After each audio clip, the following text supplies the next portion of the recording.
Praise the lord. దేవునికి మహిమ కలుగునుగాక. మరలా మనందరం ఈ రీతిగా దేవుని వాక్యం ద్వారా మనందరం కలుసుకొని దేవుని స్తుతించడానికి దేవుడిచ్చినటువంటి సమయాన్ని బట్టి దేవుని మహిమపరుచుచున్నాను. ఈ సమయంలో దేవుని బిడ్డలారా, క్రిస్మస్ తర్వాత మరి ఏం జరిగింది అనేటువంటి విషయాలు కొన్ని జ్ఞాపకం చేసుకుందాం. లూకా సువార్త 2వ అధ్యాయం 19వ వచనాన్ని మనం చదువుకుందాం. అయితే మరియా ఈ మాటలన్నీ తన హృదయంలో తలపోసుకొనుచు భద్రము చేసుకొనెను.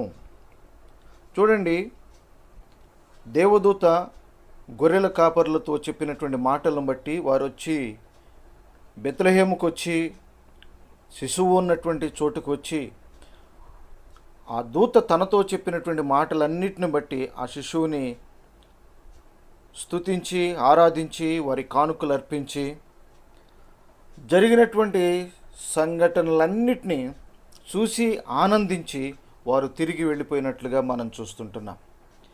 రెండవది, పరలోక సైన్య సమూహం అయినటువంటి దూతలు కూడా ప్రభువుని మహిమపరిచారు, సంతోషించారు. ప్రజలందరికీ సమాధానమును ఇక అని భూమి మీద ప్రకటించారు. వారు వెళ్ళిపోయారు. మిగిలిందెల్లా పోయి ఇప్పుడున్నది ఎవరంటే యేసేపు, మరియమ్మ, బాలుడైనటువంటి యేసుక్రీస్తు వారు. ఇప్పుడు వారు ముగ్గురు మాత్రమే అక్కడ ఉన్నారు.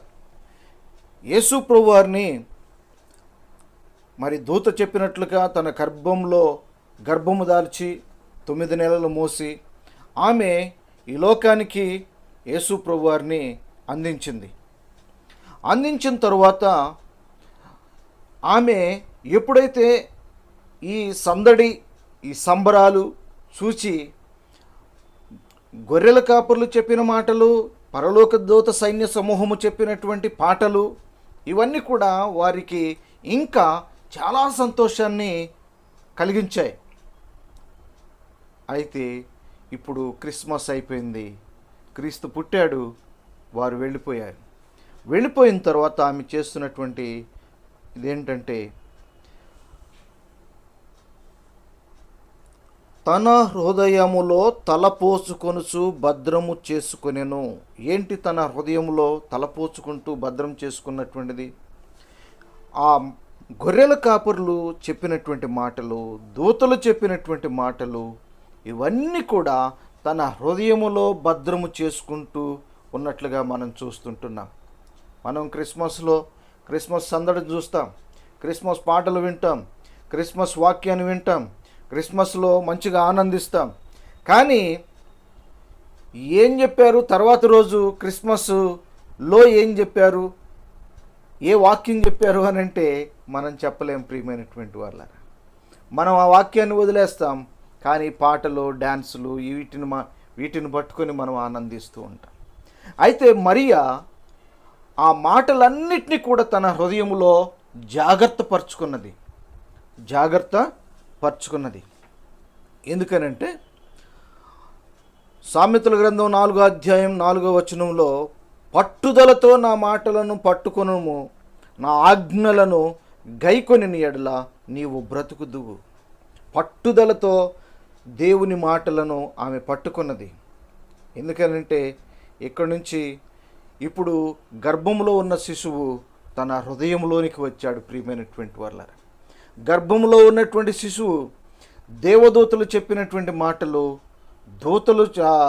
కాపర్లు చెప్పిన మాటలు తన హృదయంలోనికి తెచ్చుకొని వాటిని పదే ఆమె తలపోచుకుంటూ వాటిని బట్టి ఆనందిస్తూ ఉన్నది, సంతోషిస్తూ ఉన్నది.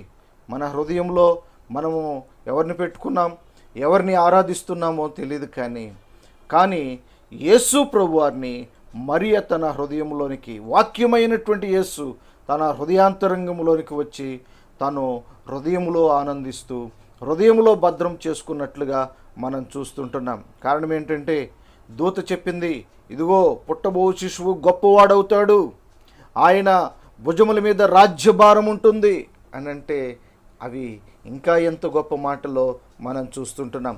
ఆ మాటలను బట్టి ఆమె దేవుణ్ణి తన హృదయంలోనికి తీసుకుని వచ్చినట్లుగా మనం చూస్తున్నాం. హోషేయ గ్రంథం 14:9 కూడా జ్ఞానులు ఈ సంగతులను వివేచిస్తారు. జ్ఞానులు వివేచిస్తారు. ఎందుకు చెప్పారు ఆ మాటలు, ఎందుకు పలకాల్సి వచ్చింది ఆ మాటలు శిశువుని గురించి అని అంటే, ఆ శిశువు గొప్పవాడవుతాడు. బుద్ధిమంతులు వాటిని గ్రహిస్తారు. యెహోవా మార్గములు చక్కనివి, నీతిమంతులు దానిని అనుసరించి నడుచుకుంటారని దేవుని వాక్యం సెలవిస్తుంది. చెప్పబడినటువంటి మాటలు ఈ చెవితో విని ఈ చెవితో విడిచిపెట్టక, ఆమె తన చెవులతో విని హృదయములో గ్రహించుకునేటువంటి కృప మరియమ్మకు దేవుడిచ్చాడు. దేవునికి స్తోత్రం కలుగును గాక. క్రిస్మస్ సందడి అయిపోయింది. క్రిస్మస్లో ఉన్నటువంటి వారందరూ వెళ్ళిపోయారు. ఇప్పుడు ఒంటరిగా మిగిలారు. అయితే దేవుని వాక్యమే వారికి తోడుగా నిలబడింది. వారిని ధైర్యపరిచేటువంటిది దేవుని వాక్యం. ప్రియమైనటువంటి వాళ్ళరా,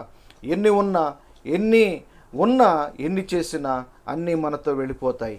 కానీ దేవుడు మనతో ఉన్నప్పుడు, దేవుని వాక్యాన్ని మనం తలపోస్తున్నప్పుడు, దేవుని వాక్యాన్ని మనం ధ్యానిస్తున్నప్పుడు, దేవుని వాక్యాన్ని మనం గ్రహించుకుంటున్నప్పుడు, ఆ వాక్యపు శక్తి మనల్ని ధైర్యపరుస్తుంది, మనల్ని బలవంతుల్ని చేస్తుంది, బుద్ధిమంతులుగా చేస్తుంది, నీతిమంతులుగా ఉంటుంది, దేవుని మార్గాల్లో మనల్ని నడిపిస్తుంది. కాబట్టి ప్రియమైనటువంటి వాళ్ళరా, మనకు క్రిస్మస్ సందడి అవసరమే. అయితే క్రిస్మస్ తర్వాత క్రిస్మస్లో చెప్పబడినటువంటి మాటలు చాలా ప్రాముఖ్యమైనటువంటివి. అందుకనే వాటిని మనం పట్టుకుందాం, వాటిని మనం కలిగి ఉందాం. అందుకనే పట్టుదలతో నా మాటలను పట్టుకొననిమ్ము అని అంటాడు సామెతల గ్రంథం. పట్టుదలతో ఆయన మాటలను పట్టుకుందాం. దేవుడు ఆ పట్టుకొని దేవుని వాక్యాన్ని పట్టుకునేటువంటి కృప దేవుడు మనందరికీ అనుగ్రహించి బలపరచునుగాక. ఈ మాటలు ఇంతటితో ముగిస్తున్నాను. ప్రార్థన చేసుకుందాం. పరిశుద్ధుడు అయిన మా తండ్రి, నీకు వందనాలు.